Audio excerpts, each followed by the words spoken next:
другарка сакаш да дадеш и можеш да станеш член веднаш по пополнувањето и добивањето на званичната пристапница од детската амбасада со бројче. Благодарам. Ништо. Благодариме и тебе. Пријатно. Еве.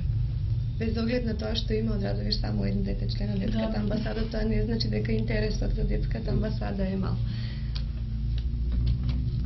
Ало? Ало? Да? Телефонот одева Гонце. Здраво, Гонце. Здраво, пред се сакам да ги поздравам вашите гости од детската амбасада од Македонија. Браво.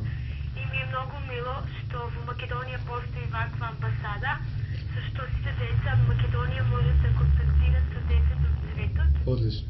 И да ги запознаваат нивните желби и да двојно да другаруваат со сите деца.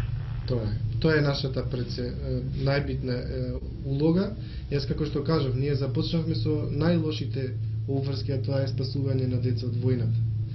Меѓутоа, нашата приоритетна задача која ќе заврши ова балканско лудило кое владее тука, да ги обединиме сите деца на Балканот, сите деца од Балканот со децата од Европа и на крај сите деца од Европа со децата од целиот свет, а токму тоа моментно го правиме во ова изолација на децата од Македонија, им го возможуваме преку дописната школа која кажа Јуле со децата од Шпанија и Франција допишување, а секако можете да се допишувате и со децата од Центарот за другарство, а се надевам доколку имате некој предлог кој може да се оствари, пишете ни ние, доколку најдеме финансиски средства, сигурно и тоа ќе го сториме. Доколку е гледачот на линија, јас би сакала да прашам дали има афинитети кон новинарството.